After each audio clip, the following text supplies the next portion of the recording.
La función invisible de las mujeres en las relaciones no es una casualidad ni un error moderno.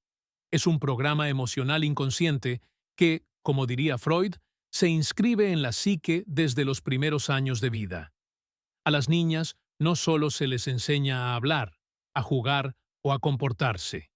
Se les entrena, silenciosamente, a ser soporte emocional de los demás.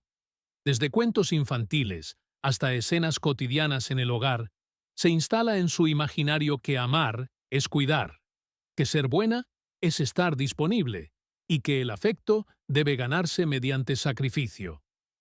Freud habló sobre la construcción del superyo y cómo las normas sociales se introyectan en el psiquismo. En las mujeres, ese superyo suele ser cruelmente exigente. Les ordena ser madres, esposas, terapeutas, amigas y amantes al mismo tiempo. Pero nunca les permite ser simplemente ellas. Esta función invisible se vuelve una segunda piel. Es tan naturalizada que muchas mujeres ni siquiera la cuestionan. Se levantan cada día cargando no solo sus responsabilidades, sino también el malestar emocional de sus parejas, hijos, padres o jefes. Lo hacen automáticamente, como si fuera parte de su naturaleza. Pero Freud nos recordó que muchas de nuestras naturalezas son, en realidad, construcciones históricas y culturales disfrazadas de esencia. Así, la mujer no nace siendo cuidadora, es moldeada para asumir ese rol desde su inconsciente, como una estrategia de supervivencia emocional en un mundo que premia su abnegación y castiga su afirmación. Las consecuencias son profundas. La mujer que reprime su deseo, que posterga su placer, que silencia su cansancio, está en un constante estado de disociación. Freud habló de los actos fallidos, de los lapsus, de los síntomas físicos como expresiones del inconsciente. Y hoy, muchas mujeres presentan cuadros de ansiedad, fatiga crónica, insomnio o crisis existenciales no por debilidad, sino porque su psique ya no soporta la carga de sostener a todos sin sostenerse a sí mismas. El cuerpo grita lo que la boca no se atreve a decir. Estoy desapareciendo. Y aquí entra otro concepto freudiano, la transferencia. La mujer, en sus relaciones, muchas veces se convierte en el recipiente de las proyecciones no resueltas del otro. Se transforma en la madre que el hombre nunca tuvo, en la redención de su carencia infantil, en la figura que aplaca sus miedos. Ella no es vista como un sujeto, sino como una función que debe cumplir. Pero al aceptar ese lugar, pierde el derecho a sus propias emociones, a su enfado, a su deseo. Cada vez que se enoja, la llaman histérica. Cada vez que pone límites, la acusan de fría. Cada vez que se elige, la etiquetan de egoísta. Esa es la trampa del patriarcado emocional. Domesticar la libertad femenina bajo el disfraz del amor. El psicoanálisis también nos habla de la repetición. La mujer que no toma conciencia de este patrón repite la historia de su madre, de su abuela, de generaciones de mujeres que amaron hasta romperse, que cuidaron hasta enfermar. La repetición no es destino, es un llamado a la conciencia. Y cuando la mujer empieza a preguntarse, ¿qué quiero yo? Zrenia, algo se quiebra. Empieza el conflicto, sí, pero también comienza la posibilidad de una nueva narrativa, una donde el amor no implique sacrificio, donde el cuidado sea mutuo, donde su deseo tenga lugar. Freud no fue un feminista, pero nos dio herramientas para entender las cadenas invisibles que atan el alma. Y hoy, cada mujer que cuestiona su función impuesta está haciendo psicoanálisis en acto. Está trayendo a la luz lo que fue reprimido durante siglos. Está reclamando el derecho a existir más allá de su utilidad emocional para los demás. Porque amar no es desaparecer. Amar, desde la libertad, es el acto más revolucionario que una mujer puede hacer en una sociedad que la prefiere cansada, callada y complaciente. Mientras la mujer comienza a reconocerse fuera del papel de cuidadora emocional, algo empieza a crujir en las estructuras invisibles de sus relaciones. Freud decía que el inconsciente no tolera la mentira por mucho tiempo. Cuando una mujer finge estar bien mientras está rota por dentro, su cuerpo lo revela, sus sueños lo gritan, sus actos fallidos lo denuncian. Pero cuando empieza a despertar, cuando se atreve a preguntar ¿y yo?, muchas veces se encuentra con una reacción violenta no física, sino simbólica: rechazo, frialdad, invalidación. Porque el sistema emocional que la rodea no está acostumbrado a verla como sujeto. La ha tenido como función, y al dejar de cumplir esa función, ella se convierte en una amenaza. Este despertar no ocurre de forma mágica. Es lento, doloroso, lleno de culpa. Freud hablaba de la compulsión a la repetición, esa fuerza inconsciente que nos empuja a revivir una y otra vez los mismos patrones esperando un desenlace diferente. Muchas mujeres, incluso cuando despiertan, sienten la necesidad de volver a cuidar, de volver a adaptarse, como si el amor solo fuese posible si duele. Es el eco de una infancia en la que tal vez solo fueron vistas cuando eran útiles. El amor condicionado deja huellas profundas y desprogramarlas requiere más que voluntad, requiere conciencia y acompañamiento. Freud defendía la importancia del análisis para confrontar esos fantasmas del pasado. Y hoy, cada mujer que se atreve a mirar sus heridas internas sin maquillaje emocional está haciendo un acto de revolución psíquica. Pero esa revolución no es bien recibida, en especial por los hombres emocionalmente inmaduros, que Freud describiría como sujetos atrapados en una fijación infantil, que esperan ser cuidados, comprendidos y perdonados sin tener que madurar emocionalmente. Estos hombres no buscan una pareja, buscan una madre, y cuando la mujer deja de desempeñar ese papel, ellos se sienten castrados simbólicamente. Se desconectan, se enfadan, manipulan, porque el sistema de poder simbólico que sostenía su identidad está colapsando.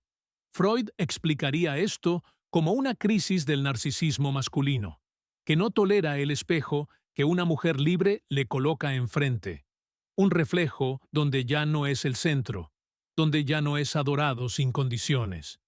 En este punto, muchas mujeres vuelven a dudar, porque crecer emocionalmente implica perder. Perder vínculos que solo existían si ella era sumisa. Perder el amor que solo era aceptación disfrazada. Pero también implica ganar. Ganar respeto propio, voz, límites. Y ese proceso, según Freud, es un duelo. Hay que llorar la pérdida del personaje para poder abrazar a la persona. El personaje de la mujer perfecta, de la novia que nunca se queja, de la esposa que siempre espera, de la madre emocional de todos. Solo cuando ese personaje muere, puede emerger el yo verdadero. La función invisible comienza a desmoronarse cuando la mujer se atreve a decir, no quiero seguir siendo lo que esperan de mí. Y aunque al principio esa afirmación venga cargada de temblores, pronto se transforma en certeza. Porque algo dentro de ella ya no se conforma con sobrevivir emocionalmente. Quiere vivir, sentir, decidir. Quiere tener el derecho a estar mal, a descansar, a ser amada sin tener que sanar a nadie. Y esa es la verdadera revolución que Freud, sin haberlo dicho con estas palabras, dejó insinuada. Que la cura no está en adaptarse mejor al sistema, sino en dejar de pertenecer a él. Es una de las más dolorosas, pero también una de las más transformadoras. Aquí, la mujer ya no solo ha cuestionado su papel como cuidadora emocional, sino que comienza a confrontar el inconsciente colectivo que la moldeó. Freud afirmaba que el inconsciente no es individual, sino profundamente influenciado por las estructuras sociales, culturales y familiares. Por eso, cuando una mujer empieza a liberarse, no se enfrenta solo a su pareja o a su entorno inmediato. se enfrenta a siglos de expectativas, a patrones heredados, a fantasmas familiares que la persiguen con frases como «una buena mujer cuida», «una esposa debe sacrificarse», «una madre debe renunciar a sí misma por sus hijos». Y aquí entra un mecanismo psíquico fundamental descrito por Freud: la culpa. La culpa, en este contexto, no es un sentimiento genuino, sino una construcción psíquica que se activa cuando la mujer empieza a recuperar su deseo. Según Freud, el superyo, esa parte de la psique que representa la voz interior de la moral y la norma social, se vuelve cruel cuando la persona intenta liberarse de lo que aprendió como deber. Y en muchas mujeres, el superyo ha sido alimentado por generaciones de sumisión. Por eso, cuando dicen «no quiero más esta vida», sienten una culpa tan devastadora que muchas veces retroceden, vuelven al rol anterior, no porque lo deseen, sino porque su estructura psíquica está diseñada para castigarlas si osan vivir para sí mismas. Pero es precisamente en este punto donde comienza la verdadera cura, según Freud. Porque para él, el análisis psíquico no consistía en eliminar el conflicto, sino en hacerlo consciente. La mujer que empieza a nombrar su dolor, que empieza a decir en voz alta, «estoy cansada de cuidar de todos menos de mí», está iniciando un proceso de individuación. Ya no es solo un síntoma, ya no es solo ansiedad o fatiga. Ahora es voz, es conciencia, es subjetividad. Freud decía que donde estaba el ello, debe advenir el yo, y eso significa que el deseo reprimido, el yo silenciado, debe emerger para que la vida psíquica sea sana. En este sentido, la mujer que atraviesa la culpa y la transforma en claridad no se vuelve egoísta, se vuelve adulta emocionalmente. Y ese crecimiento emocional tiene un precio. Muchas veces implica rupturas. Ruptura con parejas que solo sabían amar desde la dependencia. Ruptura con familias que solo valoraban su utilidad. Ruptura con amistades que se alimentaban de su escucha constante, pero nunca estaban disponibles cuando ella necesitaba hablar. Freud diría que estos cortes son necesarios para que el yo se reconstituya. Porque no se puede construir una nueva identidad en los mismos cimientos que alimentaban el sufrimiento. Y aunque duela, la mujer empieza a elegir desde otro lugar, ya no desde el miedo a perder, sino desde el deseo de encontrarse. Una mujer que ha atravesado ese umbral ya no puede volver a ser la misma. Puede seguir siendo madre, esposa, amiga, pero ahora desde otro lugar, un lugar donde ella también importa, donde su silencio ya no es moneda de paz, donde su cansancio ya no es invisible, donde su deseo ya no es un pecado.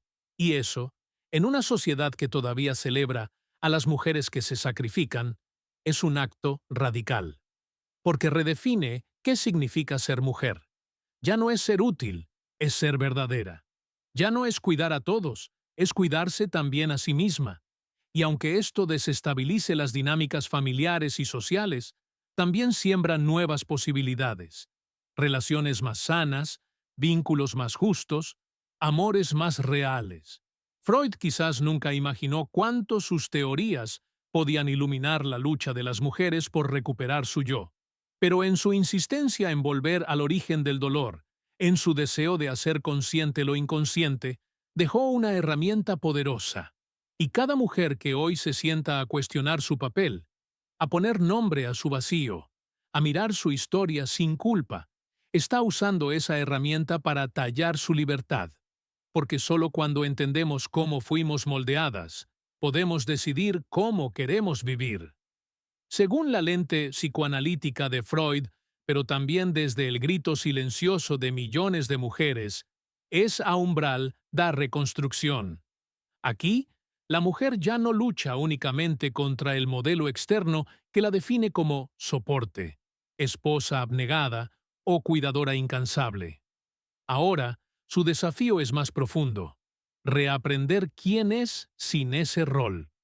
Freud nos enseñó que el aparato psíquico se estructura desde el deseo reprimido, Y al dejar de reprimir lo que quiere, lo que necesita, lo que sueña, la mujer entra en una nueva fase, la de reelaborar su historia.